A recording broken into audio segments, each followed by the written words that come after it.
नमस्कार साथियों, good morning और जय हिंद।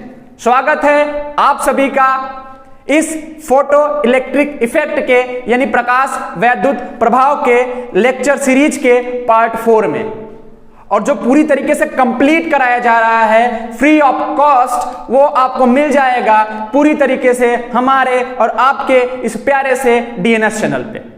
तो देर किस बात की है, आप जाइए, पूरा वीडियो पड़ा है प्लेलिस्ट पे, एक लेक्चर सीरीज पड़ी है, आप उसको देखिए, आप उसको सीखिए और फिजिक्स को फील करिए और सारी चीजों को धीरे धीरे धीरे धीरे पढ़ते पढ़ते स्टेप वाइज स्टेप हम कब पहुंच जाएंगे शिखर पर, हमको पता भी नहीं चलेगा। और हम जब पेपर्स खोल के देखेंगे प्रीवियस ईयर क्वेश्चंस, तो हमको सॉल्व करने की जरूरत ही नहीं है, देखते ही हमको क्वेश्चंस लग जाएंगे। ये हम पहले भी कहते थे, आज भी कर रहे हैं, हर वीडियो में कहेंगे। हमारा प्रॉमिस है आप सभी से कि जब पूरा लेक्चर सीरीज खत्म होगा हम आपको पीडीएफ प्रोवाइड कराएंगे।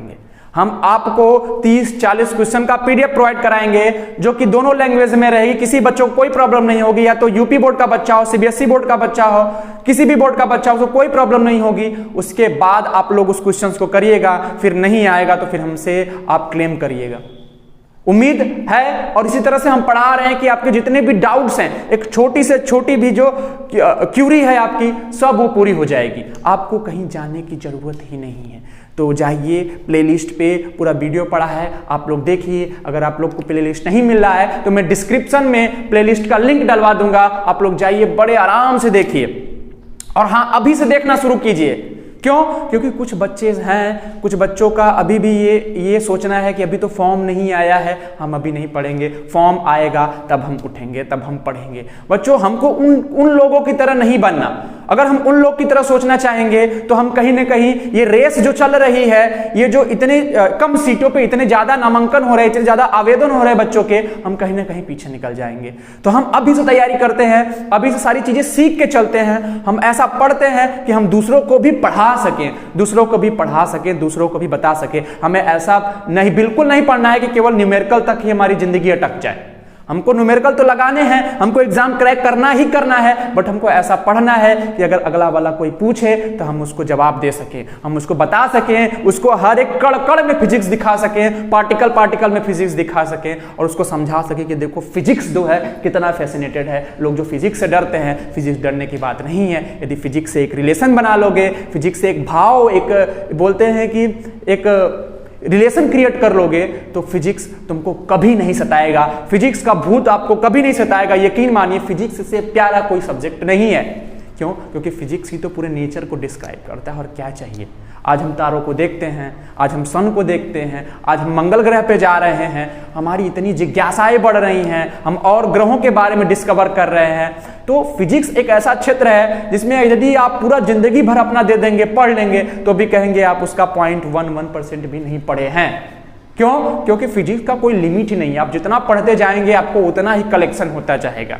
तो कलेक्ट करिए, जितनी जिंदगी बची है उसमें अपने नॉलेज को करेक्ट करिए। कुछ ऐसा करिए कि दुनिया आपको हमेशा याद रखे, आपको नाम को याद रखे, आप चले भी जाए, अमर हो जाए इस दुनिया में। कुछ ऐसा क्रिएटिव करिए, कुछ ऐसा डिस्कवर करिए, और यकीन मानिए आप जैसे लड़के ही, हाँ बच्चों, आप जैसे लड़के ही इस दुनिया को नई नई परिभाषा देते हैं।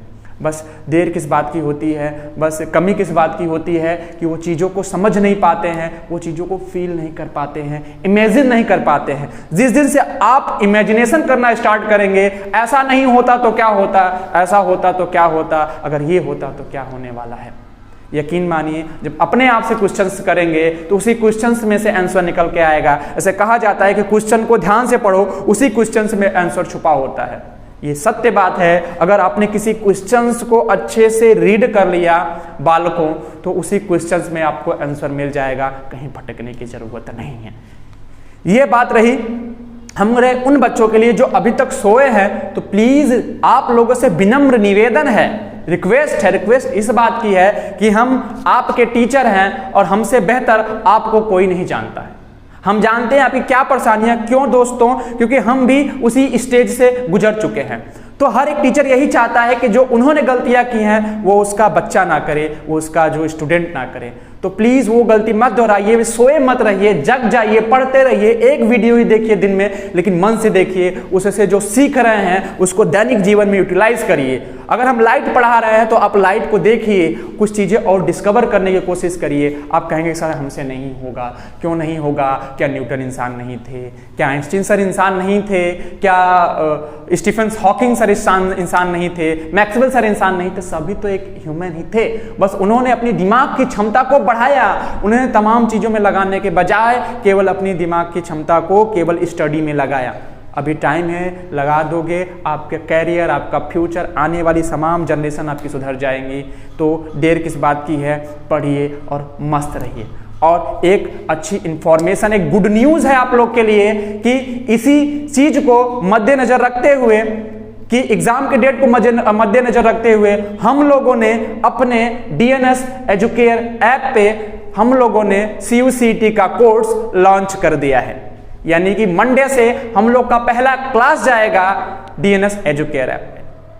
तो आप अगर अभी तक इनरोल नहीं किए हैं उस ऐप पे, तो प्ले स्टोर पे जाइए, टाइप करिए DNS, वहां आपको मिलेगा ऐप और वहां डाउनलोड कीजिए। उसके बाद की प्रोसेस का जो वीडियो होगा मैं आपको लिंक में, डिस्क्रिप्शन लिंक में मैं डाल दूंगा या फिर डलवा दूंगा। आप लोग जाइएगा, उसको देखिएगा कैसे इंस्टॉल करना है, कैसे कोर्स परचेस करना है। एकदम मिनिमम अमाउंट में पूरा कोर्स आपको कराया जाएगा, with the live test, with कहें कि आपको PDF प्रोवाइड कराया जाएगा। सारी चीजें, मेगा सेशन लिया जाएगा। जैसे जैसे एग्जाम निकट आएंगे, नजदीक आएंगे, हम वैसे वैसे अपने एनर्जी को और झोंकेंगे। लेकिन अभी हमारे पास थोड़ा समय है, रिलैक्स का टाइम है, हम आराम से पढ़ेंगे, हम समझेंगे, हम पढ़ने के साथ साथ समझेंगे। जैसे ही फॉर्म आएगा हम दौड़ेंगे, और जैसे नजदीक पहुंचेगा हम छलांग मार के सीधे क्या कर जाएंगे, यूनिवर्सिटीज में एडमिशन ले लेंगे, वो भी अपने मेहनत के बल पे।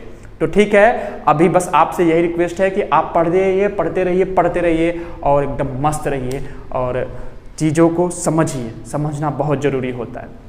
तो ठीक है। और हाँ, कुछ बच्चों का पॉजिटिव कमेंट्स आया, तो उन बच्चों को बहुत बहुत बहुत धन्यवाद जो वीडियो पे आके पॉजिटिव कमेंट्स करते हैं, जो लाइक करते हैं। लेकिन कुछ बच्चे अभी भी ऐसे हैं, अगर एक वीडियो को 500 लोग देख रहे हैं और 10 बच्चे कमेंट कर रहे हैं, तो बकिया 490 बच्चे कहाँ गए? वो बच्चे प्लीज़, वो भी बच्चे अपना फीडबैक दीजिए, अपने टीचरों को अपना फीडबैक दीजिए, क्योंकि हमारा आपसे बीच में कोई इंटरेक्शन नहीं है। एक कमेंट ही तो इंटरेक्शन का माध्यम होता है। अगर आप कमेंट करेंगे तो समझ में आएगा कि हमको बता रहा है। और हाँ, दूसरी बात यह है कि आपका कोई भी प्रॉब्लम्स हो, आप कमेंट में लीव करिए, उसका आपको अगले दिन आंसर जरूर मिलेगा, ये हमारा प्रॉमिस है। लेकिन हाँ, समय रहते कमेंट करिएगा। जिस दिन वीडियो अपलोड हुआ उसके 2 या 3 या 4 घंटे बाद आप लोग कमेंट करिएगा, जब भी देखिएगा। लेकिन लेट कमेंट करेंगे तो अगर वीडियो उसके बाद कोई वीडियो आ जाएगा, उसके बाद कमेंट करेंगे तो मैं नहीं देख पाऊंगा, क्योंकि मैं पढ़ाने से पहले मैं कमेंट्स देख के आता हूं कि बच्चों ने क्या कमेंट्स किया है। अभी बहुत सारे बच्चों ने अच्छे कमेंट्स किए हैं, तो उनका तहे दिल से बहुत बहुत धन्यवाद। ठीक है, आते हैं हम क्या करते हैं, हम पढ़ते हैं कि हमने पिछली क्लास में क्या पढ़ा था। आई होप कि पिछली क्लास में सबको क्लियर हो गया होगा। हमने देखा था कि लाइट की एनर्जी क्या होती है, फिर उसके बाद रिफ्रैक्टिव इंडेक्स के बारे में जाना था, रिलेटिव रिफ्रैक्टिव इंडेक्स के बारे में जाना था, और एब्सोल्यूट रिफ्रैक्टिव इंडेक्स के बारे में जाना था। हाँ, हिंदी मीडियम के बच्चों को भी प्रॉब्लम नहीं होगी। हम लिखवाते भले हिंदी में नहीं है हम, लेकिन बोलने का पूरा प्रोसेस हमारा हिंदी में रहता है। ठीक है, इसलिए बोलते हैं। मेरा कोई ये नहीं चाहते तो हम हिंदी लिख देते थे, इंडियन है, हमको भी हिंदी आती है अच्छे से, ठीक है, हिंदी लिख देते। लेकिन कहीं ना कहीं आप जब यूजी में एडमिशन लेंगे, जब आपको वहां हिंदी के लिए बेइज्जत किया जाएगा, बेइज्जत करने का मतलब है कि हिंदी के लिए कोई बेइज्जत नहीं करता, बट आप जब सर पूरा टोटली जब यूजी लेवल पे जब सर पूरा लिखवाएंगे इंग्लिश में और आपको नहीं समझ में आएगा, तो कहीं ना कहीं आप दूसरों से कमजोर हो जाएंगे। तो यही तो टाइम हम सीखें, हमारे अंदर की जो कमियां हैं उसको दूर करें। इंग्लिश कोई टफ सब्जेक्ट नहीं है, बस एक लैंग्वेज को रोज सीखते चलें। तुमने सीखा फोटो इलेक्ट्रिक इफेक्ट को हिंदी में कहते हैं प्रकाश का वैद्युत प्रभाव, हो गया, बस डेली यूज करिए। प्रकाश वैद्युत प्रभाव बोलने के बजाय आप बोलिए फोटो इलेक्ट्रिक इफेक्ट। देखिए 4 दिन बोलिए, जब तक लेक्चर सीरीज बोल रहा है फोटो इलेक्ट्रिक इफेक्ट बोलिए, फ्रीक्वेंसी बोलिए, ठीक है, आपका कहीं ना कहीं पूरा इंग्लिश का जो हिंदी का जो माजरा है वो क्लियर हो जाएगा। हमने रिलेटिव रिफ्रैक्टिव इंडेक्स पढ़ा, यानी कि अपवर्तनांक पढ़ा, ठीक है, सापेक्षिक अपवर्तनांक पढ़ा, एब्सोल्यूट रिफ्रैक्टिव इंडेक्स के बारे में पढ़ा। उसके बाद हम क्या पढ़ रहे थे, हमने पढ़ रहा था कि वेलोसिटी एंड मीडियम क्या होता है, कैसे चेंज होता है, सब सारी चीजें हम क्या कर रहे थे, पढ़ रहे थे। ये सब मैंने पढ़ लिया था और इस सबसे क्वेश्चंस भी मैंने क्लियर करा दिए थे। अब जो आज हमको पढ़ना है वो एक्चुअली क्या पढ़ना है, पावर पढ़ना है। हाँ, लाइट का power of a light shower, जब प्रकाश की किरण आ रही है, जो प्रकाश की पुंज आ रही है, उसमें कितनी पावर है, उसकी कितनी औकात है, उसकी कितनी क्षमता है, उसे आप पढ़ेंगे EMW स्पेक्ट्रम, यानी इलेक्ट्रोमैग्नेटिक वेव जो लाइट होती है उसका स्पेक्ट्रम क्या है। जब स्पेक्ट्रम पे आएंगे तो स्पेक्ट्रम बताएंगे स्पेक्ट्रम कहते किसे हैं। फिर आएंगे इंटेंसिटी पे, यानी तीव्रता कितनी तेज है, वो कितनी चालाक है, कितनी चतुर है, यानी उसकी इंटेंसिटी के बारे में पढ़ेंगे। फिर आएंगे कुछ इंपॉर्टेंट पॉइंट्स के बारे में, उसके बाद पढ़ाएंगे सम प्रॉब्लम्स, कुछ क्वेश्चंस भी कराएंगे अगर टाइम रहा तो, और फिर पढ़ाएंगे फ्री इलेक्ट्रॉन्स इन मेटल। क्यों? क्योंकि हमने बताया था हम दो पार्ट में पढ़ाएंगे फोटो इलेक्ट्रिक इफेक्ट को, एक फोटो के बारे में, फोटोन के बारे में हम पढ़ते चल रहे हैं, फोटोन खत्म होता चल रहा, फोटोन का कॉन्सेप्ट पूरा क्लियर होता चला, लाइट का कॉन्सेप्ट पूरा क्लियर। जब फोटोन पढ़ेंगे तो इलेक्ट्रिक पढ़ेंगे, नहीं इलेक्ट्रॉन का कॉन्सेप्ट पढ़ेंगे। फिर उसके बाद बच्चा लोग समराइज करेंगे, जब समराइज करेंगे तो आप चुटकी बजा के बताएंगे कि कैसे फोटो इलेक्ट्रिक इफेक्ट होता क्या है। अभी फोटोन पढ़ रहे हैं, फोटोन में ये सब सारी फिनोमेना बची हुई हैं, इंटेंसिटी तक हम पढ़ेंगे, इंटेंसिटी तक, उसके बाद समराइज, उसके बाद फ्री इलेक्ट्रॉन पढ़ेंगे, तब उसके बाद समराइज करेंगे तो समझ में आएगा फोटो इलेक्ट्रिक इफेक्ट। तो ठीक है बच्चा लोग आइए हम पढ़ते हैं क्या, पावर के बारे में। ठीक है, तो सबसे पहला हेडिंग है हमारा क्या, पावर, यानी कि इसको हिंदी में बोलते हैं शक्ति ना। ठीक है, अगर हिंदी में मिस कंफ्यूजन हो जाए कभी कभी बोलने में, एक दो वर्ड ऐसा होगा नहीं, कभी कभी कंफ्यूजन हो जाए तो उसके लिए सॉरी शक्तिमान, हमारे प्यारे बच्चों, उसके लिए सॉरी शक्तिमान, या बोलो दूध भात। ठीक है, तो पावर जो होगा, पावर क्या होता है? अच्छा तुम ही बता। हाँ बालक तुम ही अरे बता, मोबाइल लेके जो बैठा जो देख रहा है, हाँ बताओ पावर क्या होता है? अरे बोलोगे पावर क्या होता है, नहीं पता? यार ऐसे बात करोगे, पावर देखो सीख लो, अब सीखने का दौर है, सीखो। पावर कहते किसे हैं? पावर कहते हैं कि जो लाइट की बीम में जो एनर्जी है, लाइट की बीम में एनर्जी है, वो किसी सरफेस पे प्रति सेकंड कितनी इंसिडेंट हो रही है, यानी कितनी बीम, यानी बीम की जो एनर्जी है, कितनी बीम उस प्रति एकांक सरफेस पे, यानी सरफेस पे प्रति सेकंड कितनी इंसिडेंट कर रही है। ठीक है, हम फार्मूला दे देते हैं, वो क्लियर हो जाएगा। इसको ऐसे डिफाइन करते हैं, energy of light beam incident प्रति सेकंड, कहते हैं ना। ये कोई सरफेस है, देख बचवा लोग, ये कोई सरफेस है, कहते हैं कि इस पे लाइट की कितनी बीम, ठीक है, लाइट की कितनी बीम प्रति सेकंड, एकांक सेकंड में गिर रही है या इमिट हो रही है, वही उसकी क्या है, पावर है। यानी एनर्जी बीम, किरण पुंज की एनर्जी यानी ऊर्जा कितनी प्रति सेकंड में किसी सरफेस पे गिर रही है, वही हमारी क्या है, उसकी पावर है। ठीक है सर, अब बोलेंगे कि एनर्जी बीम इंसिडेंट करी, उस एनर्जी बीम में एनर्जी कितनी है? हमने बोला 4 बीम किसी सरफेस पे फॉल हो रही है प्रति सेकंड में, तो बोलोगे अच्छा 4 बीम फॉल हुई प्रति सेकंड में, मतलब पावर इसका ये है। हम बोलेंगे अब एनर्जी कितनी है 4 बीम की, तो बोलोगे सर 4 बीम की एनर्जी कैसे निकालेंगे? एनर्जी तो हमको पता होता है कि एनर्जी किससे कैलकुलेट होता है, नंबर ऑफ फोटॉन से। एक फोटॉन की एनर्जी कितनी होती है, h/प्लैंक। तो हम अगर कैलकुलेट कर लें कि जो 4 बीम आ रहे हैं लाइट की जो 4 बीम आ रही हैं, उस 4 बीम में टोटल कितने फोटॉन हैं, तो हम एनर्जी क्या कर लेंगे, विद इन द सेकंड निकाल लेंगे। कैसे? h से मल्टीप्लाई करके। ठीक है, तो हमने क्या कर दिया, मान लिया जो एनर्जी बीम आ रही है, जो लाइट की एनर्जी आ रही है, उसमें फोटॉन, नंबर ऑफ फोटॉन कितने हैं, n। चाहे वो 4 बीम आए, चाहे 5 बीम आए, चाहे 10 बीम आए, चाहे 50 बीम आए, चाहे लाख बीम आए, उस बीम में कितने फोटॉन आ रहे हैं, हम फोटॉन को कैलकुलेट कर लेंगे, हम h से मल्टीप्लाई कर देंगे, हमको उस बीम की एनर्जी मिल जाएगी। ठीक है, तो हमने क्या किया, n, हमने कह दिया कि जो बीम आ रहा है उसमें कितने n नंबर्स ऑफ फोटॉन है, तो क्या हो जाएगा, इस बीम की एनर्जी कितनी हो जाएगी, Nhν। यही ना होगा रे, Nhν। E बराबर क्या होता है, Nhν। ठीक है, एक फोटॉन की तो बीम की कितनी हो जाएगी, कल ही तो बताए थे, Nhν। एक फोटॉन की एनर्जी कितनी होती है, hν, तो बीम की कितनी हो जाएगी, Nhν, जहां n क्या है, उस बीम में प्रेजेंटेड फोटॉन की संख्या। और नीचे क्या है, नीचे क्या है, देखो नीचे क्या है, T। नीचे क्या है, T। क्लियर हो रहा ना? ठीक है, अगर न्यू की बात करें तो न्यू क्या है, फ्रीक्वेंसी। इसे क्या कहते हैं, इसे कहते हैं c/λ। ये क्या है, इसको कैसे डिफाइन करते हैं न्यू को, कल बताए थे, velocity of light in medium upon lambda in medium. लेकिन हम बात किसकी कर रहे हैं, बात कर रहे हैं वैक्यूम या एयर की, निर्वात या हवा की बात कर रहे हैं। तो निर्वात के लिए लाइट की वेलोसिटी क्या हो जाती है निर्वात में, c, और वहां वेवलेंथ सबसे ज्यादा बड़ा होता है, उसे लैम्डा से प्रदर्शित करते हैं। ठीक है, उठा के इस इक्वेशन में रख दो, तो देख बालक क्या आएगा, पावर क्या आएगा, पावर आएगा NH। ठीक है, न्यू की जगह क्या रख दो, c/λ × T। ठीक, हमको क्या मिल गया, पावर मिल गया। अच्छा ये बताओ, एक चीज बताओ, इसमें क्या है, यदि नंबर ऑफ फोटॉन कांस्टेंट रहे, टी कांस्टेंट रहे, तो पावर देख लो बच्चों, पावर किसके इनवर्सली प्रोपोर्शनल है, लैम्डा के। यदि लाइट की वेवलेंथ घटेगी, यदि लाइट की वेवलेंथ घटेगी, सुन लो, लाइट की वेवलेंथ घटेगी तो उसका पावर क्या होगा, रिड्यूस होगा। क्यों? क्योंकि दोनों में क्या है, इनवर्सली प्रोपोर्शनल है। कीपिंग एन एच तो कांस्टेंट है, सी भी कांस्टेंट है, टाइम भी मान लो 1 सेकंड के लिए निकालना है तो टाइम भी कांस्टेंट मान लो। तो पावर किस पे डिपेंड करता है, लैम्डा के इनवर्सली प्रोपोर्शनल पे। लैम्डा बढ़ा तो पावर घटा, और लैम्डा घटा तो पावर बढ़ा। ठीक है, और लैम्डा घटता कहां है, एक मीडियम से दूसरे मीडियम में जाने पे। कहां, रेयरर से डेंसर जाने में। रेयरर में वेलोसिटी सबसे ज्यादा तो वहां लैम्डा भी सबसे ज्यादा, और डेंसर में वेलोसिटी सबसे कम तो हमारा क्या हो जाएगा, हमारा वहां पे लैम्डा भी कम हो जाएगा। ठीक है, तो ये हमारा हो गया पावर। अब हमको मेरा एम क्या है, एक मिनट, मिटाना कहाँ गया, मिटाने वाला। ठीक है छोड़ो, नहीं मिल रहा है, ठीक है हाथ से मिटा देते हैं। यार गिर क्यों रहा है, तू भी गिर जा। ठीक है, ये क्या हुआ, यहां बात किसकी बात करते हैं, हमको निकालना है मेरा एम क्या है, एन बाई टी क्यों निकालना है। एन बाई टी क्या है, देखो देखो एन बाई टी, अगर एन बाई टी को यहां छोड़ दो तो पी का यहां मल्टीप्लाई करोगे P lambda upon H C. देखो आ रहा है कि नहीं, खूबसूरत सा equation, P lambda by H C. ये देखने में तो बड़ा अच्छा लगता है कि एन बाई टी आ गया, एन बाई टी आ गया, but what is meaning of N by T, बताओ कोई बच्चा बचाओ, तब तक हम 1 मिनट अपना मिटाना खोज लेते हैं। कहाँ गया रे, कहाँ गया, ठीक चलो नहीं मिल रहा है यार, नाराज हो गया। एन बाई टी के बाद बताओ, ये एन बाई टी की वैल्यू क्या है, एन बाई टी को कहते क्या है, एन बाई टी क्या है बताओगे। एन बाई टी है ना बच्चों, वो बताता है कि एन क्या है, नंबर ऑफ फोटॉन, और टी क्या है, टाइम है। तो कह रहा है कि नंबर ऑफ फोटॉन प्रति सेकेंड कितना उस सरफेस पे इंसिडेंट हो रहे हैं। ठीक है, तो क्या कर रहा है, ये एन क्या कर रहा है, ये एन बाई टी क्या है, ये एन बाई टी क्या है, नंबर ऑफ फोटॉन स्ट्राइकिंग पर सेकेंड। कर रहा है 1 सेकेंड में उस सरफेस से कितने इलेक्ट्रॉन यानी कि सॉरी कितने फोटॉन इंसिडेंट हो रहे हैं, वही क्या है, एन बाई टी है।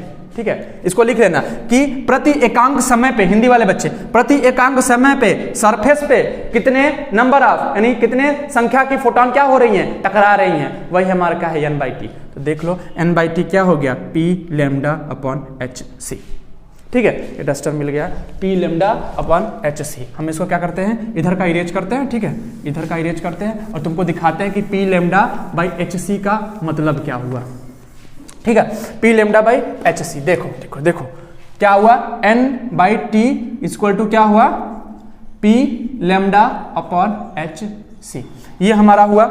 ठीक, ये हमारा हुआ, यानी कि बात करें एन बाई टी, यदि पावर को कांस्टेंट करें, यदि पावर को कांस्टेंट कर दे, किसी सोर्स से जो लाइट आ रही है उसके पावर को ना बदले, यदि 100 वाट की लाइट है तो 100 वाट की लाइट ही रहने दे, पावर को कांस्टेंट कर दे, तो एन बाई टी बच्चों किस पे डिपेंड है, प्रोपोर्शनल है लैम्डा के, यानी कि नंबर ऑफ फोटॉन स्ट्राइकिंग पर सेकेंड किसी सरफेस पे, कि एक सेकेंड में कितने फोटॉन टकरा रहे हैं सरफेस पे।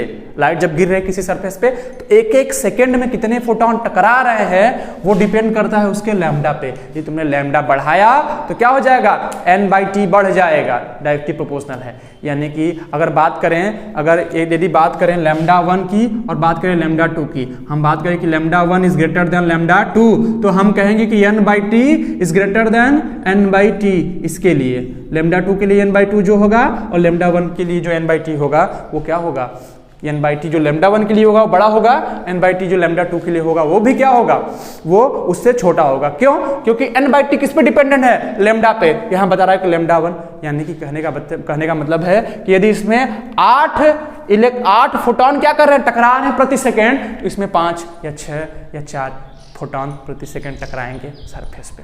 यानी कि फोटॉन टकराने की दर वो क्या हो रही है, डिक्रीज कर जा रही है। जब हम क्या करें, लैम्डा को डिक्रीज करा रहे हैं, और इंक्रीज कर जा रही है तो हम लैम्डा को इंक्रीज करा रहे हैं। अभी इस पे एक सवाल करते हैं, लेकिन उससे पहले इससे जो क्वेश्चंस आता है वो हमारा क्या आता है। ठीक है, इससे जो क्वेश्चंस आता है वो क्या आता है, देखो जरा, इससे जो क्वेश्चंस आता है, देखो ये आया ना, एन बाई टी पूछता है कि हमने पावर दे देता है, हमको लैम्डा दे देता है और बोलता है कि प्रति सेकेंड कितने फोटॉन इंसिडेंट करें सरफेस पे बताओ। यानी हमको n/t पूछता है, क्या देके, पावर देके और लैम्डा देके हमको फंसाने की कोशिश करता है। चलो इस समस्या का निवारण करते हैं। n/t इक्वल टू क्या होता है, हम p को किस में रखते हैं बच्चों, p को रखते हैं हम किस में, वाट में, ये याद रखना, p को रखते हैं वाट में, ठीक है, और लैम्डा को किस में रखते हैं, लैम्डा को रखते हैं नैनोमीटर में, ठीक है। हम अपना सुविधा के लिए, कैलकुलेशन के आसान के लिए, क्यों हम नैनोमीटर में रखते हैं, क्यों, क्योंकि HC क्या होता है, कल ही तो बताए थे, HC की वैल्यू क्या होती है, HC की वैल्यू होती है 1240 या 1242 इलेक्ट्रॉन वोल्ट नैनोमीटर, ये होता है ना। लेकिन यहाँ क्या लिख देंगे, H की वैल्यू, HC की वैल्यू लिखेंगे 1240, ठीक है। अब इलेक्ट्रॉन वोल्ट है ना, यहाँ वाट है, तो हमको इलेक्ट्रॉन वोल्ट में लिखने की जरूरत नहीं, हमको वोल्ट में लिखने की जरूरत है। तो हम क्या कर देंगे, 1.6 इंटू 10⁻⁻19 से मल्टीप्लाई कर देंगे, जो इलेक्ट्रॉन वोल्ट था वो वोल्ट में कन्वर्ट हो गया, यानी जूल में कन्वर्ट हो गया, जूल प्रति नैनोमीटर। ये हमारा आ गया क्या, ये हमारा आ गया नंबर ऑफ फोटॉन स्ट्राइकिंग पर सेकेंड। कैसे, पावर दिया होगा, पावर को तुम वाट में रखना, ठीक है, लैम्डा को अगर किसी भी यूनिट में दिया होगा उसको नैनोमीटर में कन्वर्ट कर लेना, नैनोमीटर में रख देना। एक नैनोमीटर में कितने होते हैं, 10⁻⁻9 मीटर होते हैं, पहले लेक्चर में ही बताया था, ठीक है। और क्या है 1240 क्या होता है, इलेक्ट्रॉन वोल्ट नैनोमीटर। अगर हमको किस में लिखना है, इसको जूल में लिखना है, तो इसको लिखेंगे 1240 गुणे 1.6 इंटू 10⁻⁻19 जूल इंटू नैनोमीटर, ये हम लिख देंगे ना। जूल में इलेक्ट्रॉन से मल्टीप्लाई कर दिया तो ये जूल में कन्वर्ट हो गया, इलेक्ट्रॉन की चार्ज से मल्टीप्लाई कर दिया तो इलेक्ट्रॉन वोल्ट किस में कन्वर्ट हो गया, जूल में, ठीक है। तो ये आ गया, इससे क्वेश्चंस आते हैं, और ये सारे क्वेश्चंस आपको जब हम PDF प्रोवाइड कराएंगे इसी प्रकार के क्वेश्चंस आपको लगाएंगे। अभी फार्मूला आप नोट करिए, ठीक है। हाँ, लेकिन अब इस पे एक क्वेश्चंस करते हैं, लेकिन उससे पहले हम क्या पढ़ेंगे, ये पढ़ेंगे EMW स्पेक्ट्रम, इलेक्ट्रोमैग्नेटिक स्पेक्ट्रम के बारे में पढ़ेंगे। फिर हम जानेंगे कि थोड़ा सा इस पे एक क्वेश्चंस करेंगे, बेहतरीन क्वेश्चन जो आपके दिमाग को हिला देगा, ठीक है। हाँ, पहली बात हम बताएंगे कि स्पेक्ट्रम कहते किसे हैं, व्हाट कॉल्ड स्पेक्ट्रम, स्पेक्ट्रम क्या कहलाता है। स्पेक्ट्रम को कह सकते हैं कि collection of wavelength of light, कि लाइट के बहुत सारे कलर के वेवलेंथों का जो कलेक्शन होता है, जो बहुत सारे कलेक्शन, हमने किसी लाइट से जो वेवलेंथ, जो लाइटें निकल, रेडिएशन इमिट हो रही हैं, उस रेडिएशन में λ1 उठाया, λ2 उठाया, लैम्डा, एक कॉन्टिन्यूअस क्या हो रहा, हम वो कलेक्शन ले लेते हैं किसका, कलर का, या बोले वेवलेंथों का।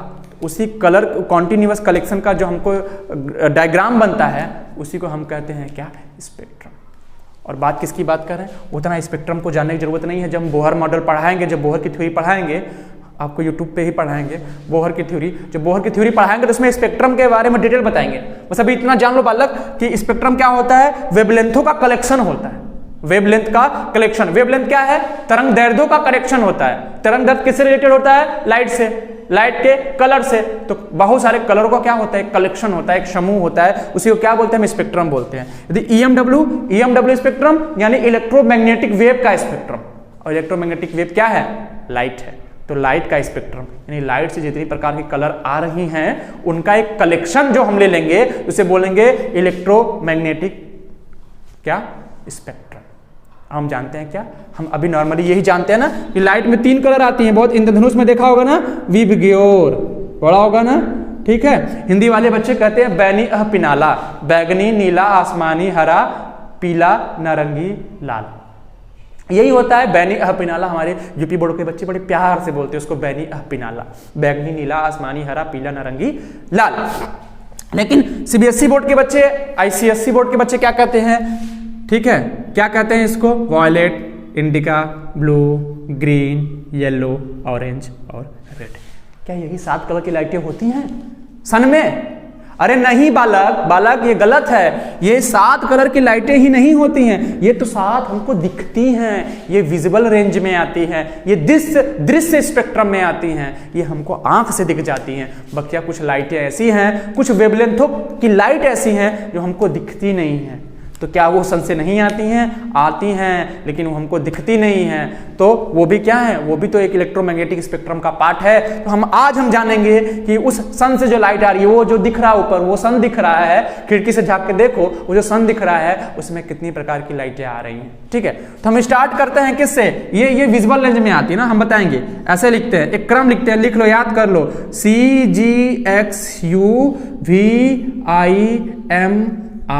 ये हमेशा याद करेगा, ये शॉर्ट ट्रिक रहता है और इसी से ही एक क्वेश्चन आ जाते हैं। पूछ देता है बताओ अल्ट्रावायलेट का वेवलेंथ ज्यादा है कि हमको माइक्रोवेव का?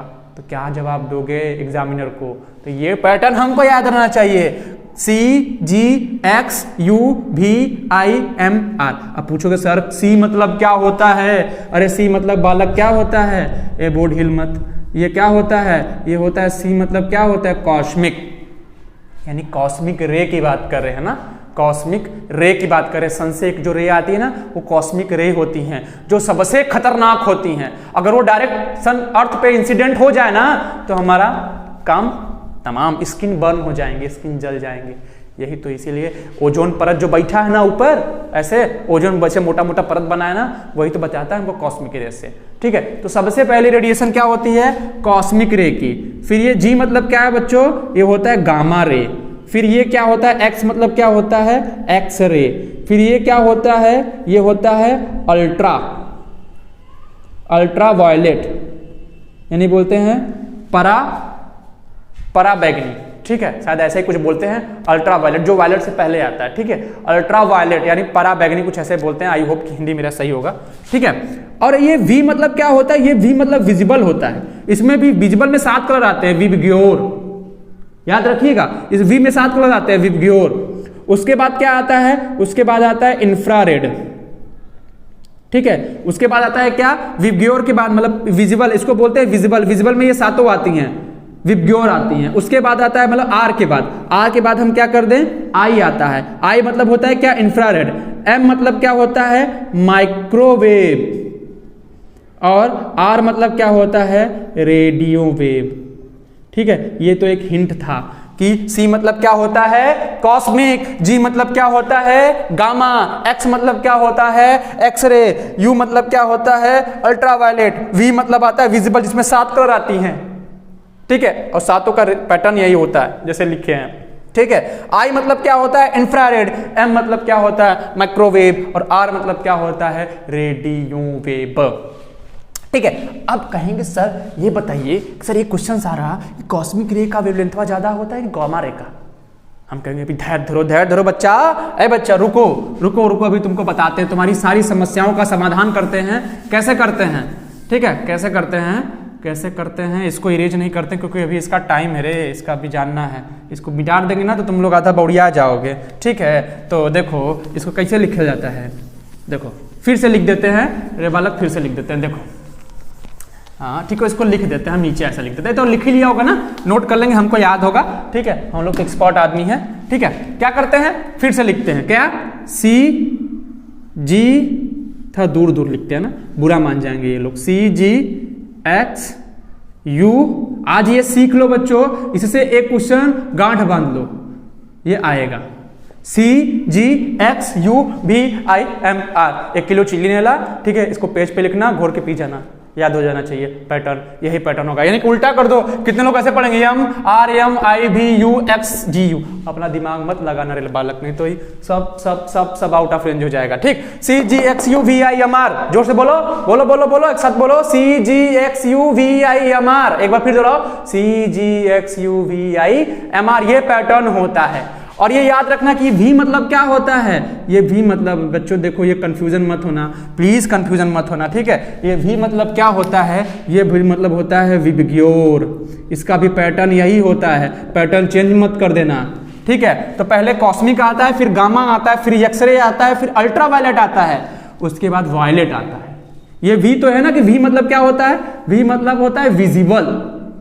V मतलब क्या होता है? विजिबल रेंज की लाइटें। तो विजिबल में ये शुरू ये पैटर्न होता है। तो इसके बाद आती हैं वॉयलेट, फिर इंडिका, फिर blue, green, yellow, orange, red. उसके बाद आता है ये I का मतलब क्या है? इंफ्रारेड। M मतलब माइक्रोवेव और R मतलब रेडियो वेव। अब इसका हिंदी मत पूछना बालक, हिंदी भी होता है, रेडियो वेव भी होता है, माइक्रोवेव भी होता है। अब इसका हिंदी मत पूछना, ठीक है, हिंदी पूछ के लज्जित मत करना मुझको, ठीक है। कॉस्मिक, आप कहेंगे सर ये बताइए कि इसका वेवलेंथ कैसे इंक्रीज करेगा ना। इस v को हम ऊपर लिख देते हैं ना। v मतलब क्या होता है, क्योंकि यहाँ नीचे ना ये v मतलब क्या होता है, ये v का ऐसा पैटर्न है, विबग्योर होता है, ठीक है, ये हमको जानना जरूरी है, विबग्योर होता है, ठीक है। हम कहेंगे कि हमको लेफ्ट टू राइट, यही ना, बायां दायां, हाँ ठीक है, लेफ्ट टू राइट जाने पे हमारी लैम्डा क्या करती है बच्चों, लैम्डा इंक्रीज करती है। ध्यान से नोट कर लेना, ये पैटर्न में लेफ्ट से राइट जाने पे लैम्डा इंक्रीज करती है। अच्छा ये बताओ, लैम्डा इंक्रीज करती है तो फ्रीक्वेंसी क्या होती है, c अपॉन लैम्डा। यदि स्पीड ऑफ लाइट कांस्टेंट है तो फ्रीक्वेंसी किसके प्रोपोर्शनल, इनवर्सली प्रोपोर्शनल होती है, लैम्डा के। यदि फ्रीक्वेंसी बढ़ती है, यदि लैम्डा बढ़ता है तो फ्रीक्वेंसी क्या करती है, घटती है। तो फ्रीक्वेंसी इधर बढ़ेगी, राइट टू लेफ्ट, इधर फ्रीक्वेंसी इधर से इधर जाने पे, राइट टू लेफ्ट जाने पे फ्रीक्वेंसी इंक्रीज करती है। और अगर फ्रीक्वेंसी इंक्रीज कर रही तो हमारी एनर्जी भी इंक्रीज करती है। क्यों, क्योंकि एनर्जी बराबर क्या होता है, एनर्जी बराबर होता है h न्यू, यानी एनर्जी डायरेक्टली प्रोपोर्शनल होता है फ्रीक्वेंसी के, लैम्डा के नहीं होता। कहोगे सर ये भी तो होता है, E बराबर hc अपॉन लैम्डा। हम बोले कि ये लैम्डा पे एनर्जी डिपेंड ही नहीं करता। एनर्जी किस पे डिपेंड करता है, ये गांठ बांध लो, एनर्जी किस पे डिपेंड करता है, लाइट के फ्रीक्वेंसी पे। तो फ्रीक्वेंसी इधर बढ़ रहा है, देख देख देख देख इधर बढ़ रहा है, कहाँ, राइट टू लेफ्ट। और ये जो है वेवलेंथ कहाँ हो रहा है, लेफ्ट टू राइट, ठीक है, ठीक है। इसी में बीच में आता है विबग्योर, इसी के बीच में आता है क्या, विबग्योर, यानी कि बैनी पिनाला की आती है, violet, indigo, blue, green, yellow, orange, red, बता दे रहे हैं ना, टेंशन मत लेना, ठीक है। बात करेंगे इसमें, बताओ इसमें वेवलेंथ, अरे तो पैटर्न यही है ना, हमने बोला कॉस्मिक, गामा, एक्सरे, अल्ट्रावायलेट, फिर आता है वॉयलेट, फिर आता है इंडिका, फिर blue, green, yellow, orange, red, तब उसके बाद आता है इंफ्रारेड।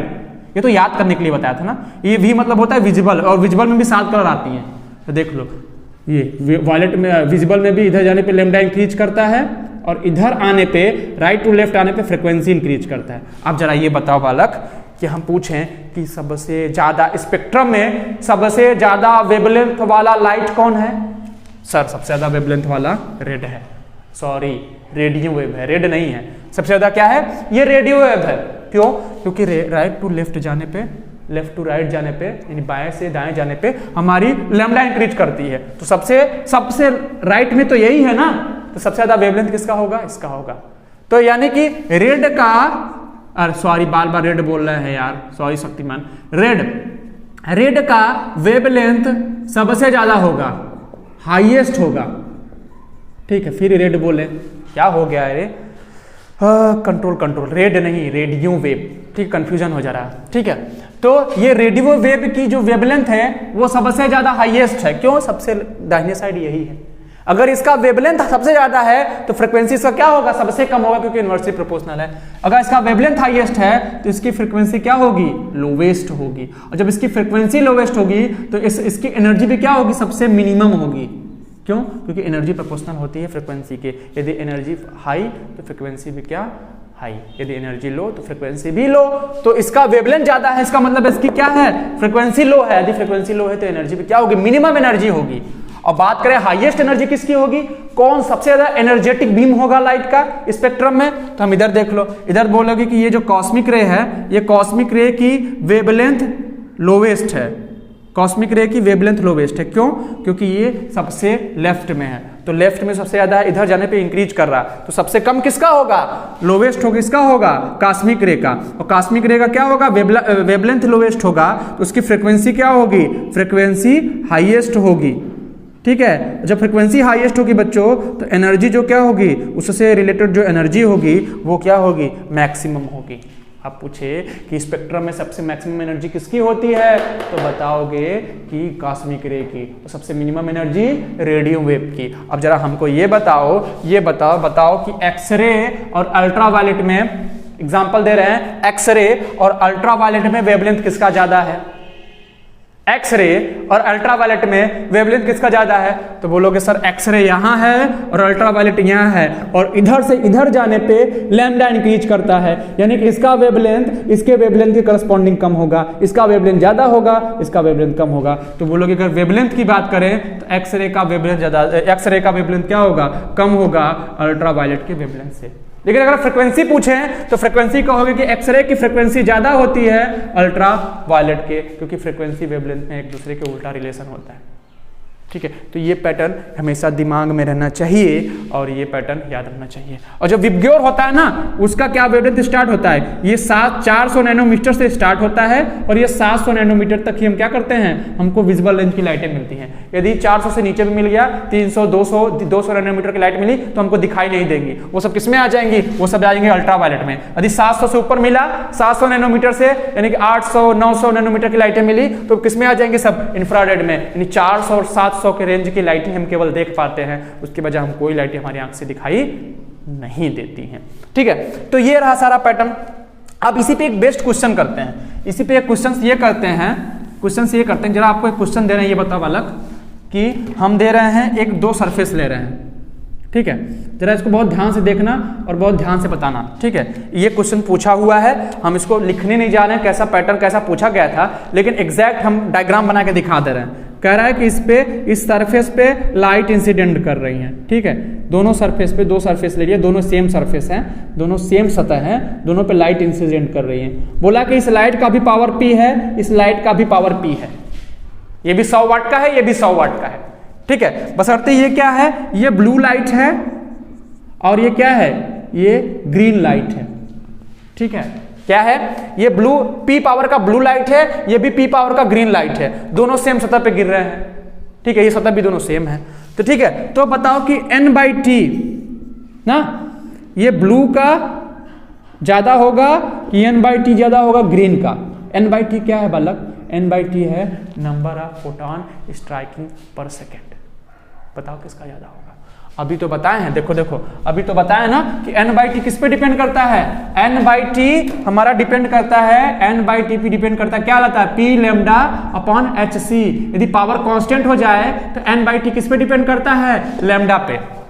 जिसका लैम्डा ज्यादा होगा उस लाइट का नंबर ऑफ फोटॉन स्ट्राइकिंग पर सेकंड क्या होगा, ज्यादा होगा। तो देख लो किसका ज्यादा है, लैम्डा किसका ज्यादा है, लैम्डा देख लो किसकी बात कर रहे हैं, ब्लू की बात कर रहे हैं और ग्रीन की बात कर रहे हैं, यानी विजिबल रेंज में आ रही है। तो विजिबल रेंज में ब्लू यहां है और ग्रीन यहां है। देख लो किसका वेवलेंथ ज्यादा है, इधर जाने में वेवलेंथ इंक्रीज करता है, तो ब्लू का वेवलेंथ कम होगा, ग्रीन का वेवलेंथ क्या होगा, ज्यादा होगा। तो जब ग्रीन का वेवलेंथ ज्यादा होगा तो N/T किसके प्रोपोर्शनल, लैम्डा का। ग्रीन का तरंग दैर्ध्य ज्यादा होगा तो ग्रीन के द्वारा नंबर ऑफ जो फोटॉन आ रहे हैं, जो स्ट्राइक हो रहे हैं प्रति सेकंड, वो ज्यादा होगा इन कंपेरेबल टू ब्लू। ठीक है, क्यों, क्योंकि N/T ग्रीन का किससे ज्यादा होगा, क्योंकि ग्रीन का वेवलेंथ ज्यादा है। देखो ग्रीन का वेवलेंथ कंपेरेबल टू ब्लू ज्यादा है, क्यों, क्योंकि इधर जाने पे वेवलेंथ इंक्रीज करता है। तो पहले ब्लू आता है, बाद में ग्रीन आता है, तो ग्रीन का ज्यादा होगा, ब्लू का कम होगा। और जिसका वेवलेंथ ज्यादा होगा उसका नंबर ऑफ फोटॉन, उस लाइट के द्वारा नंबर ऑफ फोटॉन स्ट्राइकिंग पर सेकंड क्या होगा, ज्यादा होगा, यदि उनका पावर कांस्टेंट है। मैंने पावर को कांस्टेंट रखा है, ये भी P पावर का था, ये भी P पावर का था, लेकिन ये ग्रीन लाइट था, ये ब्लू लाइट था। तो देख रहे हो ना, ग्रीन लाइट के द्वारा किसी सरफेस पे नंबर ऑफ फोटॉन क्या हो रहे हैं, प्रति सेकंड ज्यादा टकरा रहे हैं, और ब्लू लाइट के द्वारा उतने ही पावर का ब्लू लाइट है तो उससे नंबर ऑफ फोटॉन क्या कर रहे हैं, कम टकरा रहे हैं। दिमाग में नोट कर लो, एक ग्रीन लाइट लिया, एक ब्लू लाइट लिया, दोनों का पावर 100 वाट है, एक का भी 100 वाट है, एक का भी 100 वाट है। तो हम देख रहे हैं कि जो ब्लू लाइट है उससे नंबर ऑफ फोटॉन जो स्ट्राइक हो रहे हैं प्रति सेकंड सरफेस पे वो कम है, यानी उससे 20 फोटॉन स्ट्राइक हो रहे हैं। एग्जांपल के तौर पे माने तो ब्लू से 20 फोटॉन स्ट्राइक हो रहे हैं और ग्रीन से हमारे 40 फोटॉन स्ट्राइक हो रहे हैं प्रति सेकंड, यानी नंबर ऑफ फोटॉन बढ़ गए हैं, यानी ज्यादा जल्दी क्या हो रहा है, फोटॉन इंसिडेंट हो रहे हैं सरफेस पे। तो ये चीज याद रखना, ये पूछा गया है। ठीक है, अब बात आती है इंटेंसिटी की, इसको इरेज कर देते हैं। आई होप कि ये समझ में आया होगा। ठीक है, अब बात किसकी करते हैं, हम बात करते हैं इंटेंसिटी की। ठीक है, हम बात किसी करते हैं इंटेंसिटी की। ठीक है, देख लो इंटेंसिटी क्या होता है बालक। ठीक है, इंटेंसिटी का बहुत अच्छा रिलेशन है, ये चीज समझे रहेंगे तो हमको फोटो इलेक्ट्रिक इफेक्ट में कभी भी प्रॉब्लम नहीं होगी। इंटेंसिटी को डिफाइन करते हैं, इंटेंसिटी कहता है कि एनर्जी ऑफ बीम, ठीक है, पहले लिख देते हैं, energy of beam coming from perpendicular area into 1 second, ये इसको लिखते हैं। कैसे कहते हैं कि कोई लाइट सोर्स है, उस सोर्स में लाइट आ रही है, बीम आ रही है, तो प्रति एकांक क्षेत्रफल में, ठीक है, प्रति एकांक क्षेत्रफल में प्रति सेकेंड से कितनी लाइट की बीम आ रही है, वही हमारी क्या है, उसकी इंटेंसिटी है। अच्छा, प्रत्येकांक क्षेत्रफल से ये परपेंडिकुलर सरफेस है। नहीं, जो लाइट सोर्स हमारा, मान लो यही लाइट आ रही है ना, यही लाइट किसी सोर्स से आ रही, पैरेलल लाइटें आ रही हैं, तो हमको इंटेंसिटी निकालनी है। तो एक सरफेस ऐसे ड्रॉ करेंगे जो इसके परपेंडिकुलर होगा और बोल देंगे कि इस परपेंडिकुलर सरफेस से जो कि लाइट बीम के परपेंडिकुलर है, उस सरफेस से प्रति सेकंड, 1 सेकंड में कितनी एनर्जी की बीम आ रही है, कितनी बीम की एनर्जी आ रही है। ठीक है, वही हमारा क्या है, इंटेंसिटी है। ठीक है, तो अब देखो E/T तो अभी हम डिफाइन किए हैं, क्या, पावर ना, पावर को ऐसे लिखते हैं ना, energy of beam divide by time. तो इसको पावर भी तो लिख सकते हैं। तो एक और डिफिनेशन बन गया, पावर अपॉन क्या हुआ, परपेंडिकुलर एरिया। तो कहते हैं कि चाहे ऐसे डिफाइन करो, चाहे इंटेंसिटी को ऐसे डिफाइन करो कि कहो कि प्रति एकांक क्षेत्रफल से जितनी क्षमता आ रही, जितनी पावर आ रही है, वही हमारी क्या है, इंटेंसिटी है। ठीक है, यदि पावर को कांस्टेंट रखें, अगर क्षेत्रफल बढ़ा दें तो हमारी इंटेंसिटी क्या हो जाएगी, डिक्रीज कर जाएगी। क्यों? क्योंकि इन्वर्सली प्रोपोर्शनल है। ठीक है, एक 2 सेंटीमीटर स्क्वायर का एरिया लें, 100 वाट का बल्ब है, और उसी 4 सेंटीमीटर स्क्वायर का एरिया लें, तो बोलेंगे किसकी इंटेंसिटी ज्यादा होगी, बोलोगे सर 2 सेंटीमीटर स्क्वायर, क्योंकि उसका एरिया कम है। तो एरिया कम है तो वहां से जो हमारा पावर को कांस्टेंट रख रहे हैं, इंटेंसिटी भी उससे क्या होगी, ज्यादा होगी। तो ठीक है, चाहे ऐसे डिफाइन करें चाहे ऐसे डिफाइन कर लें। अब चलो इसको भी हम क्या करते हैं, इसको अभी हम देख लेते हैं कैसे लिखते हैं। अच्छा, एनर्जी को क्या लिखते हैं, I बराबर, इसको सिंप्लीफाई कर लेते हैं, एनर्जी को लिखते हैं Nhν/A/T। ठीक है, अच्छा, N/T की वैल्यू यहां भी निकाल लेते हैं, नंबर ऑफ फोटॉन स्ट्राइकिंग पर सेकंड। यदि इंटेंसिटी के टर्म में पूछा हो तब, वहां पावर के टर्म में पूछा था तो P(λ/hc) आ रहा था। अगर इंटेंसिटी के टर्म में दिया हो तो कैसे निकालोगे, ऐसे निकालोगे IA/hν। यानी बात करें न्यू की वैल्यू C/λ रख दो तो क्या आ जाएगा, IAhc × λ। देखो N/T अभी भी प्रोपोर्शनल है किसके, लैम्डा के। ठीक है, 1 मिनट मार्कर चेंज कर लें। ठीक है, तो हाँ, ये क्या है, N/T क्या हो गया, ऐसे निकल जाएगा। अगर इंटेंसिटी दिया हो और क्या दिया हो, हमारा इंटेंसिटी दिया हो, एरिया दिया हो, लैम्डा दिया हो, और HC की वैल्यू 1240 या 1242 इलेक्ट्रॉन वोल्ट नैनोमीटर करके हम निकाल लेंगे। ठीक है, ये हमारा रहा, क्लियर हो गया। और I की जो यूनिट आएगी ना बच्चों, I की जो यूनिट आएगी वो क्या आएगा, P/A है ना, P का यूनिट क्या होता है, वाट, और A का यूनिट क्या होता है, मीटर स्क्वायर, वाट पर मीटर स्क्वायर। कहते हैं कि प्रति एकांक क्षेत्रफल से कितनी पावर आ रही है, वही हमारी क्या है, लाइट की इंटेंसिटी है। ठीक है, clear, it's all clear, yes, good. अब आगे आते हैं। ठीक है, अब आगे आते हैं, यदि लैम्डा को कांस्टेंट रखें,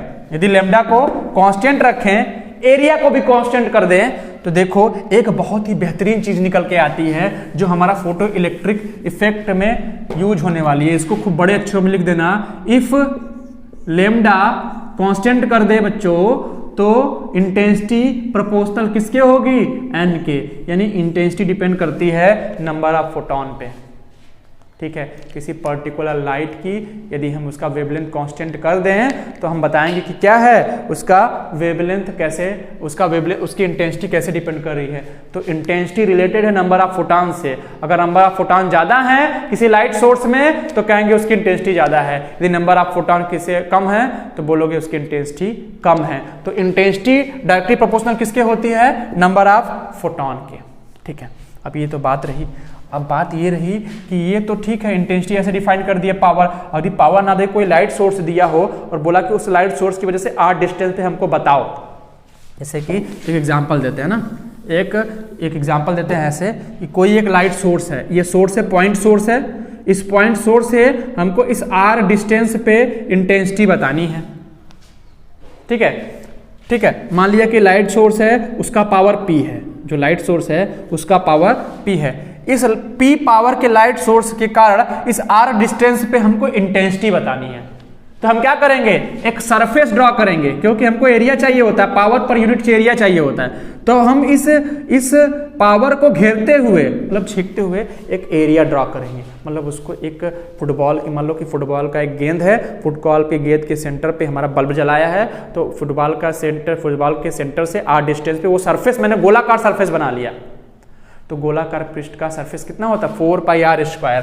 तो इसकी वजह से यानी कि पॉइंट सोर्स की वजह से आर डिस्टेंस पे जो इंटेंसिटी आती है, पावर ऊपर रहता है, एरिया क्या हो जाएगा 4 पाई आर स्क्वायर, क्योंकि सरफेस का जो एरिया होगा वो क्या होगा 4 पाई आर स्क्वायर। ये सर्किल नहीं है बच्चों, एक फुटबॉल टाइप का आकृति है चारों तरफ। क्यों? क्योंकि एनर्जी जब ऐसे बीच में रखोगे, मान लो ये एनर्जी है, तो इससे एनर्जी इधर भी रिलीज होगी, इधर भी होगी, इधर भी होगी, इधर भी होगी, यानी एनर्जी 3 डायमेंशन में रिलीज होगी। तो 3 डायमेंशन एनर्जी को हमें क्या बनाना पड़ेगा, सर्किल से काम नहीं होगा, हमको एक स्फीयर बनाना पड़ेगा, एक पृष्ठ बनाना पड़ेगा। वो पृष्ठ कैसा होगा, स्फेरिकली पृष्ठ होगा, और स्फेरिकली पृष्ठ का सरफेस एरिया कितना होता है 4 पाई आर स्क्वायर। यहाँ पे डिपेंड करा है कि इंटेंसिटी इनवर्सली प्रोपोर्शनल है 1 बाई आर स्क्वायर के। यदि पावर कांस्टेंट है तब इनवर्सली प्रोपोर्शनल है 1 बाई आर स्क्वायर के। यदि हम क्या करते जाएंगे, आर बढ़ाते जाएंगे धीरे धीरे धीरे धीरे, तो पावर हमारा इंटेंसिटी क्या होता जाएगा, डिक्रीज करता जाएगा। कोई पूछे कि बताओ इंटेंसिटी यहाँ ज्यादा है कि इंटेंसिटी यहाँ ज्यादा है, तो बोलोगे कि इंटेंसिटी यहाँ ज्यादा है, इंटेंसिटी यहाँ कम है। फिर इंटेंसिटी यहाँ कम है इसके कंपेरेबल में। तो जैसे जैसे सोर्स से दूर होते जाओगे ना, सोर्स से दूर होते जाओगे, वैसे हमारी इंटेंसिटी क्या होती जाएगी, डिक्रीज होती जाएगी। जैसे कोई बल्ब आपके पास जल रहा हो, कोई बल्ब आपसे 100 किलोमीटर दूर जल रहा हो, तो देखेंगे कि वो थोड़ा कम नजर आएगा जलता हुआ, जो पास है वो थोड़ा चटका नजर आएगा। तो उसकी इंटेंसिटी ज्यादा है, क्योंकि आप वो सोर्स है और आप वो पॉइंट है जहां आपको इंटेंसिटी दिख रही है, तो वो कंपेरेबल नजदीक है। तो जैसे जैसे आर बढ़ता जाएगा, जैसे वो सोर्स आपसे दूर होता जाएगा, उसकी इंटेंसिटी क्या होती जाएगी, डिक्रीज होती जाएगी। ठीक है, और कैसे, अगर इसका ग्राफ बनाना चाहे आर और आई में, तो ये 1 बाई एक्स स्क्वायर का ग्राफ है, मैथ के बच्चे जानते हैं ये क्या बोलता है, ऐसा कुछ ग्राफ बनता है। ग्राफ रटने की जरूरत नहीं है, बस जान दो कि ऐसा कुछ ग्राफ बनता है। ठीक है, ऐसे डिक्रीज करता है धीरे धीरे। ठीक है, यदि आर की वैल्यू क्या हो जाए, आर की वैल्यू 0 हो जाए, सपोज दैट आर की वैल्यू 0 हो जाए, तो आई की वैल्यू क्या हो जाएगी, इनफाइनाइट हो जाएगी। यदि ठीक सोर्स की बात करें तो इंटेंसिटी इनफाइनाइट, जहां हम आर का वैल्यू मतलब है कि हम ठीक यहीं पे मेजर कर रहे हैं। आर की वैल्यू 0 होने का मतलब है कि पॉइंट पे ही मेजर कर रहे हैं, सोर्स पे ही मेजर कर रहे हैं, और सोर्स पे इंटेंसिटी इनफाइनाइट हो जाएगी। यदि आर को बहुत दूर कर दें, आर को इनफाइनाइट कर दें, इंटेंसिटी क्या हो जाएगी, 0 हो जाएगी। नहीं, बहुत इनफाइनाइट पे चले जाओगे तो हमको पता ही नहीं चलेगा कि इंटेंसिटी कितनी है। तो ये चीज़ रहा। ठीक है, हाँ, अब कुछ इंपॉर्टेंट पॉइंट की बात करते हैं। ठीक है, ये चीज़ रहा, ये फार्मूला भी नोट कर लेना, इससे भी सवाल आता है। बोलता है कि सरफेस एरिया दिया है, ठीक है, उसका रेडियस दिया होता है, पावर दिया होता है, बोलता है कि इंटेंसिटी बताओ आर डिस्टेंस। तुमको ये कैलकुलेट करना आना चाहिए। ठीक है, अब बात करते हैं क्या, अब बात करते हैं, आई होप कि ये आखिरी टॉपिक होगा। ठीक है, इसके बाद लग रहा है कि आज नहीं हो पाएगा, तो फिर अगले लेक्चर में करते हैं। ये आखिरी टॉपिक क्या है, आखिरी टॉपिक की बात करते हैं कि कुछ नोट लिखते हैं। अब हमने पढ़ लिया, अपने हमको फोटॉन के बारे में जितना जानना था फोटॉन के बारे में जान लिया। अब बात करते हैं, देखो क्या होता है फोटो इलेक्ट्रिक इफेक्ट ना। फोटो इलेक्ट्रिक इफेक्ट क्या होता है, जैसे कोई सरफेस है, इस सरफेस पे लाइट क्या करती है, लाइट इंसिडेंट करती है। ठीक है, तो लाइट वहां से क्या होती है, वहां के सरफेस को जो इलेक्ट्रॉन होते हैं वो बाउंस बैक कर जाते हैं, हमारे उछल के स्पेस में आ जाते हैं, यानी वो करंट फ्लो कराते हैं। ठीक है, तो हमने किसके बारे में पढ़ा, 2 फिनोमिना हो रही है, लाइट आ रही है, लाइट इंसिडेंट हो रही है, और इलेक्ट्रॉन निकल रहा है। तो लाइट हो रही है, 3 चीज होती है, लाइट हो रही है, यही लाइट इंसिडेंट हो रही है। ठीक है, मतलब यही लाइट टकरा रही है, और फिर क्या कर रहा है, इलेक्ट्रॉन बाहर निकल रहा। एक रैंडम डायग्राम ड्रा करें तो लाइट आ रही है, सरफेस पे इंसिडेंट हो रही है, इलेक्ट्रॉन बाहर निकल रहा। हमने किसके बारे में पढ़ लिया, लाइट के बारे में पढ़ लिया, पावर इंटेंसिटी सब निकाल लिया। ठीक है, क्वांटा वेव पैकेट सब पढ़ लिया। अब इंसिडेंट के बारे में पढ़ेंगे कि जो फोटॉन का और जो इलेक्ट्रॉन का कोलिजन होता है, टकराव होता है, संघट्ट होता है, वो कैसा होता है, उस दौरान क्या होता है। उसके बाद पढ़ेंगे कि इलेक्ट्रॉन का इमिशन कैसे होता है। तो चलो हम क्या करते हैं, एक पॉइंट नोट करते हैं, क्या होता है जब फोटॉन, यानी कि जब फोटॉन आके इलेक्ट्रॉन से टकराता है। ठीक है, क्या होता है जब फोटॉन क्या लाइट का पार्टिकल है, जब फोटॉन आके इलेक्ट्रॉन से टकराता है। इलेक्ट्रॉन क्या जो सरफेस में है, जो मेटल सरफेस के इलेक्ट्रॉन से फिर इलेक्ट्रॉन उनसे आके टकराता है, तो क्या होता है, तो क्या होता है ड्यूरिंग कोलिजन, एक चीज बहुत नोट कर लेना, बहुत इंपॉर्टेंट है, ड्यूरिंग कोलिजन ऑफ फोटॉन, ठीक है, किससे, फ्रॉम एटम या आयन। फोटॉन का किससे कोलिजन हो रहा, फोटॉन का किससे संघट्ट हो रहा, आयन के साथ या एटम के साथ या परमाणु के साथ, कोई एटम्स हो उसके साथ जब कोलिजन होता है, तो कोलिजन के दौरान क्या होती है, 2 चीजें कांस्टेंट रहती हैं। पहला क्या, टोटल एनर्जी, संपूर्ण ऊर्जा क्या रहती है, कंजर्व रहती है, सुरक्षित रहती है। और दूसरा क्या है, मोमेंटम कंजर्व रहता है। ये बहुत ही इंपॉर्टेंट पॉइंट होता है। मोमेंटम क्या रहता है, कंजर्व रहता है। दो चीजें कंजर्व रहती हैं, एक टोटल एनर्जी और एक उसका मोमेंटम। तो आपको ये दोनों चीजें, यानी कि कोई फोटॉन, यदि किसी एग्जांपल के तौर पे बात करें तो मोमेंटम की बात क्या करते हैं कि टकराने से पहले मोमेंटम और टकराने के बाद का मोमेंटम, यानी P1 बराबर किसके होगा, P2 के। और टोटल एनर्जी क्या होती है, टोटल एनर्जी को हम डिफाइन कैसे करते हैं, काइनेटिक एनर्जी गतिज ऊर्जा प्लस पोटेंशियल एनर्जी यानी कि स्थितिज ऊर्जा।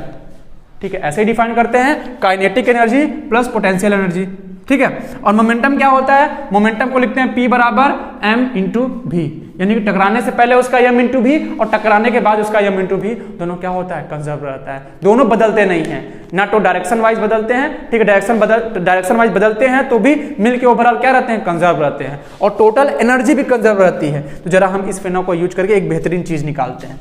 ठीक है, कैसे, एक एग्जाम्पल दिखाएंगे तो चीज समझ में आएगा। ये सीधे एग्जाम में पूछता है कि during collision of photon from molecule या आयन या एटम्स, फोटॉन का टकराव एटम से या फिर इलेक्ट्रॉन से के दौरान क्या होता है, क्या क्या चीजें संरक्षित रहती है। सीधे पूछता है, टोटल एनर्जी और मोमेंटम, ये दोनों क्या रहती हैं, कंजर्व रहती हैं। वो क्यों कंजर्व रहती हैं आगे बताएंगे, लेकिन ये दोनों कंजर्व रहती हैं। जैसे हम बात करें, एक हाइड्रोजन एटम ले, इसको एग्जांपल से समझते हैं। एक हाइड्रोजन एटम ले और उसको वेवलेंथ के, लैम्डा वेवलेंथ की लाइट क्या कर रहे हैं, इससे टकरवाएं ना, प्लस का मतलब है कि आके टकरा जाएगा। ठीक है, अभी हाइड्रोजन एटम क्या है, रेस्ट पे है ना, विरामावस्था पे है। तो जैसे ये टकराएगा क्या होगा, क्या होगा, ये लाइट अपनी एनर्जी किसको देगा, हाइड्रोजन एटम को देगा, क्योंकि लाइट के पास एनर्जी होती है। ये लाइट एनर्जी किसको ट्रांसफर कर देगा, एनर्जी ट्रांसफर करेगा हाइड्रोजन एटम को। और हाइड्रोजन एटम जो रेस्ट पे था वो क्या करने लगेगा, मूव करने लगेगा किसी वेलोसिटी के साथ। ऐसा बोल दिया कि लाइट आ रही है, एक हाइड्रोजन एटम से टकरा है जो कि रेस्ट पे है, लाइट ने अपनी एनर्जी ट्रांसफर की, 20 इलेक्ट्रॉन वोल्ट की लाइट थी, 20 जूल की लाइट थी, उससे टकराई, अपनी एनर्जी ट्रांसफर की। उसके बाद हाइड्रोजन मूव करने लगा किसी वेलोसिटी से जो कि रेस्ट पे था। एनर्जी पाने के बाद क्या होगा, वो इसी एनर्जी को क्या कर लेगा, काइनेटिक एनर्जी में चेंज कर लेगा गतिज ऊर्जा में, तो मूव करने लगेगा। तो ठीक है, हम जानते हैं कि कोलिजन के दौरान लाइट का इंसिडेंट जब किसी एटम से होता है, किसी आयन से होता है, तो क्या होती है, उसकी टोटल एनर्जी यानी संपूर्ण ऊर्जा और उसकी मोमेंटम यानी उसका संवेग दोनों संरक्षित रहता है। तो मोमेंटम की बात करते हैं। ठीक है, मोमेंटम की बात कैसे करते हैं, मोमेंटम कंजर्वेशन की बात करते हैं। ठीक है, इसको लिख लेते हैं, इसको समझना जरूरी है क्योंकि आगे ये काम यूज होने वाला है ना।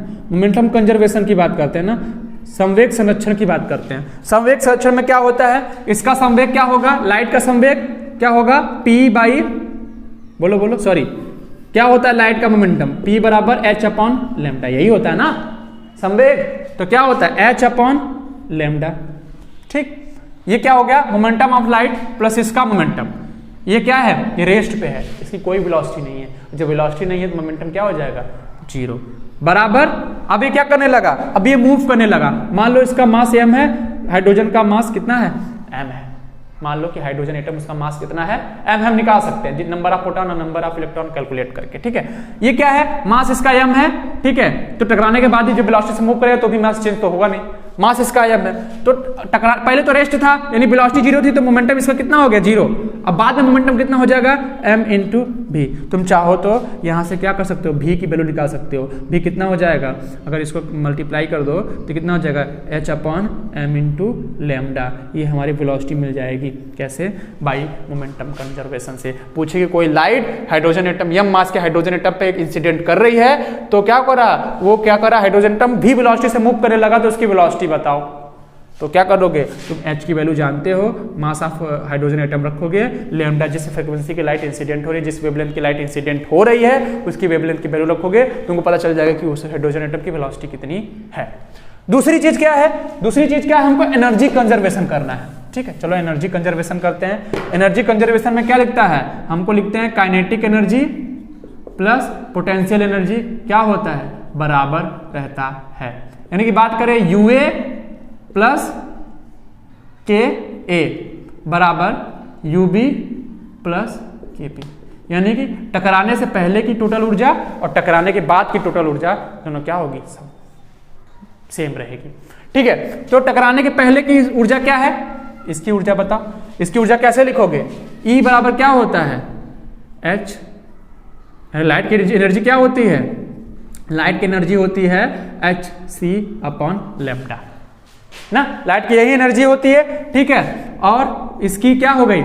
इसकी एनर्जी मान लो कि हाइड्रोजन एटम की एनर्जी कितनी है? E1 है, ठीक है। और यहाँ पे बात इसकी एनर्जी कितनी हो गई? E2, क्योंकि पहले इसकी कुछ एनर्जी होगी जिसको इसकी स्थितिज ऊर्जा बोलते हैं, ठीक है। स्थिर रहने पे कुछ जो इसकी ऊर्जा होगी उसको स्थितिज ऊर्जा बोलते हैं। पहले कुछ ऊर्जा E1 रही होगी, जैसे ही लाइट इंसिडेंट करेगी इसको ऊर्जा और दे देगी, बाद में ऊर्जा चेंज होकर E2 हो गई होगी। आप पता करना है कि ये एनर्जी है कितना जो चेंज हुआ है। तो पहले एनर्जी कितनी रही होगी? E1, ठीक है। बाद में क्या हो गया? बाद में हमारा क्या हो गया? इसकी एनर्जी E2 हो गई, और वही हाइड्रोजन एटम की काइनेटिक एनर्जी कितनी होगी? क्योंकि वेलोसिटी v अटेंड कर लिया, तो हाफ mv²। यानी कि यहां से तुम बात कर लो, वेलोसिटी निकाल सकते हो कैसे? ऐसे वेलोसिटी निकाल सकते हो, कैलकुलेट कर सकते हो। h(E1 - E2) = half mv² minus hc/λ। तुम इधर लिख दो E1 - E2 को इधर कर दो, hc को इधर लेते जाओ, और तुम यहां से वेलोसिटी की वैल्यू निकाल सकते हो। सब इधर इक्वेशन को बराबर करके तुम यहां से भी वेलोसिटी की वैल्यू निकाल सकते हो, ठीक है।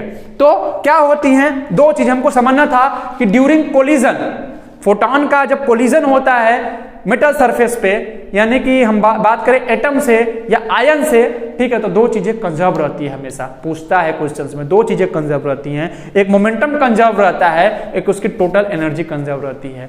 टकराने से पहले और टकराने के बाद की टोटल एनर्जी दोनों क्या होती है? कंजर्व रहती हैं। और टकराने से पहले का मोमेंटम और टकराने के बाद का मोमेंटम दोनों क्या होता है? कंजर्व रहता है। आइए क्वेश्चन करते हैं, उस क्वेश्चन के बाद इस लेक्चर को यहीं पे हम क्या करते हैं? क्लोज करते हैं, ठीक है। तो दो चीजें समझ में आई। लाइट क्या आ रहा? लाइट आ रही है, अपनी एनर्जी दे रही है, उससे क्या हो रहा है? कोलिजन हो रहा है। कोलिजन से दो चीजें कंजर्व हो रही, क्या? मोमेंटम और टोटल एनर्जी, ठीक है। एक क्वेश्चन करते हैं और एक क्वेश्चन देखते हैं कितने लोग लगा पाते हैं। क्वेश्चन ये है कि कह रहा है कि फाइंड एनर्जी एंड मोमेंटम।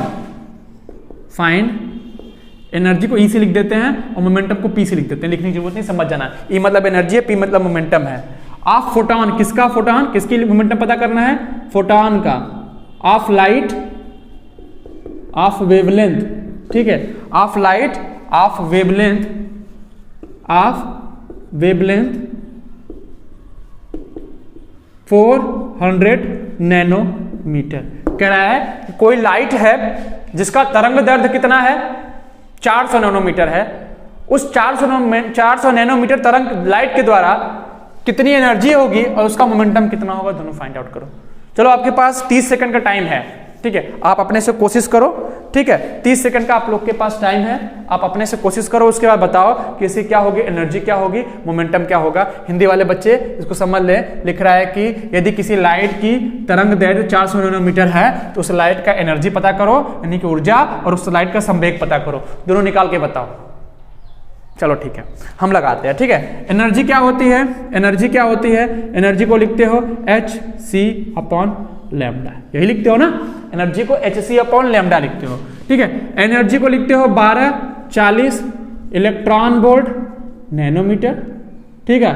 और इसको लिखते हो 400, नीचे क्या है? लैम्डा दिया, नैनोमीटर, तो नैनोमीटर से नैनोमीटर कैंसिल और एक जीरो से एक जीरो कैंसिल, ये आएगा 3.1 इलेक्ट्रॉन वोल्ट। ये क्या है? एनर्जी। यानी एनर्जी ऑफ लाइट कितनी आ गई? 400 नैनोमीटर वेवलेंथ की लाइट की एनर्जी कितनी होती है? 3.1 इलेक्ट्रॉन वोल्ट। और इसको जूल में कन्वर्ट करना है तो क्या कर दोगे? 3.1 गुणे 1.6 इंटू 10⁻⁻19, ये किसमें कन्वर्ट हो जाएगा? जूल में कन्वर्ट हो जाएगा, ठीक है। अब क्या होती है, हमको क्या पता करना है? हमको मोमेंटम पता करना है। तो मोमेंटम क्या होता है? मोमेंटम होता है, देखो मोमेंटम दो चीज होता है, एक h/λ होता है, चाहे h/λ से निकाल लो, चाहे E/c करके निकाल लो, ये भी तो बताया ना, E/c करके निकाल लो। तो E एनर्जी तुमने कैलकुलेट कर लिया है, 3.1 इलेक्ट्रॉन वोल्ट अपॉन C की वैल्यू लग दो 3 × 10⁸, ठीक है। इसको कैलकुलेट कर लो, या यहां से निकाल लो, या हमारा h/λ करके निकाल लो, दोनों ही तुम्हारा क्या आ जाएगा? दोनों से तुम्हारा आंसर मैच कर जाएगा। आसान था कि नहीं था? कैसे? सब चीजें फार्मूला पड़ा हुआ था, हमने इसको निकाल लिया, ठीक है। अब आज यहीं तक रहने देते हैं, ठीक है। उसके बाद नेक्स्ट क्लास में मिलते हैं, तो एक दो क्वेश्चंस और कराते हैं, उसके बाद आते हैं इलेक्ट्रॉन के इमिशंस पे। अब धीरे धीरे हम कहाँ अप्रोच कर रहे हैं बच्चों, धीरे धीरे अप्रोच कर रहे हैं इलेक्ट्रॉन के इमिशंस की तरफ, यानी अब हम चल रहे हैं फोटो इलेक्ट्रिक इफेक्ट की तरफ। हाँ, और दूसरी चीज की ऐसा पढ़ा रहे हैं, चाहते तो हम सीधे क्या आते हैं फोटो इलेक्ट्रिक इफेक्ट फिनोमेना बता के वो खत्म कर देते हैं, लेकिन मेरा एम पॉइंट टू पॉइंट पढ़ाना नहीं है, मेरा एम है कि सब चीज समझाते हुए चलना है, क्योंकि सवाल कहां से पूछते हैं आपको नहीं पता है, ठीक है। हमको पता है कि सवाल कहां से आते हैं, ठीक है। तो वो क्या करते हैं कि जो चीजें हमको अक्सर, वो भी एग्जामिनर बैठा होता है, वो भी पता है कि ये टॉपिक तो बच्चे पढ़ के ही आते हैं, थोड़ा सा कुछ अलग पूछ देते हैं। तो जब अलग पूछ देते हैं ना, तो बड़ा कष्ट होता है कि जब वो पढ़ी हुई चीजें, बहुत सिंपल चीजें आप नहीं लगा पाते हैं, जैसे CG XUVIMR वाला था, उसे पूछ देता है कि अल्ट्रावायलेट का वेवलेंथ बड़ा है कि विजिबल लाइट का, यानी कि वायलेट लाइट का, तो आप लोग तो ऐसे भी गायब हो जाते हैं, कुछ बच्चे तो ऐसे भी छोड़ आते हैं, क्योंकि उनको पता ही नहीं होता ऑर्डर क्या होता है। तो इस चीज़ को याद कर लो, कुछ चीज़ें होती है जो याद करनी पड़ती हैं, ठीक है। कुछ चीज़ें होती है, बहुत सारी चीज़ें समझने वाली होती हैं, लेकिन कभी कभी कुछ चीज़ों को याद करना पड़ता है, ट्रिक अपनाना पड़ता है, तो ट्रिक अपनाओ, ठीक है। हम ट्रिक वाइज चलेंगे और पूरी चीज़ों को क्लियर करते चलेंगे। और हाँ, लास्ट में ये बात कि जैसे आप लोग कमेंट्स कर रहे हैं, इतना प्यार दिखा रहे हैं, वैसे और सारे कमेंट्स करिए, अच्छे अच्छे कमेंट्स करिए। यदि समझ में आया तो यस सर समझ में आ गया, अगर नहीं समझ में आया तो नो सर नहीं समझ में आया। कहाँ नहीं समझ में आया वो हमको जरूर बताइएगा, हम कोशिश करेंगे कि नेक्स्ट क्लास में जब आते हैं तो उसको समझाते हैं। ये आपका क्लास है, ये आपके लिए है। आप अगर अपनी परेशानी को नहीं बताओगे प्यारे लाल, तो हम कैसे उसको दूर करने की कोशिश करेंगे। आपकी प्रॉब्लम्स हमारे सामने रहेगी, हम उसको देखेंगे, हम उसको दूर करेंगे। और इम्पॉर्टेंट बात कि लग जाइए, अभी ये समय है सबसे अलग करने का, आप अपने लक्ष्य के ऊपर फोकस करिए, ठीक है। तो मिलते हैं नेक्स्ट क्लास में, तब तक के लिए बाय बाय, थैंक यू।